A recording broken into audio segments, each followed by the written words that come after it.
السلام علیکم و رحمت الله و برکاته. دوستان و برادران عزیز، خیلی که میبینه اکای شادی و اکای قدرتلو از اکثر رفته است در ویدیو میپسته و در قرآن و در سپری هم بیچاره کم محنت میکنه ویدیو میکنه. چرا ویدیوش تماشا نمیکنه؟ بریم تماشا کنید آخه. پنجشگاه که بیچاره محنت که است ماشاءالله کوشش داره.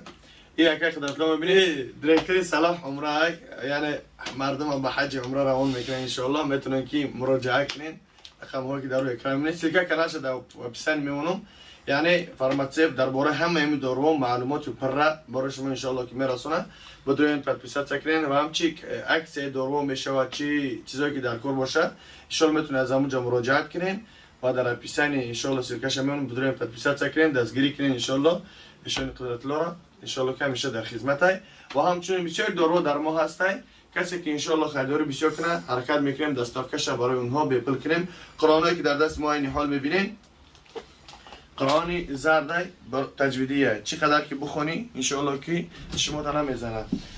و دست پریور ما این حال عکس رفته است 500 روبل 350 روبل.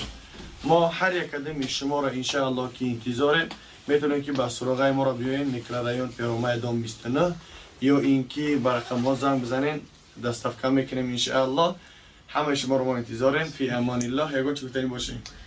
اپیدمی پس برای شخصان زندار یک روز 2 بار استعمال میکنن، برای شخصان بزن یک روز 1 بار نیم ساعت پیش از خواب. همین طرز خوردنش گفتم که بفهمون ما دادم. در اپیسود بدونید چیش؟ اسپری برای مو ریزوندن، موی زیتی.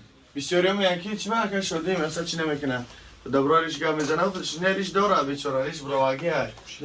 ریش نداشت پیش ریش براورده. من با خاطر نمیمونمش که من دورو کدیشم نکنم. چیم نکنم. دامنی خاطری. خب خداوند هر یک ما شما را نیابون باشه کم شخص میکنیم ان شاء الله بدین نگیرین. فی امان الله. السلام علیکم و رحمت الله و برکاته.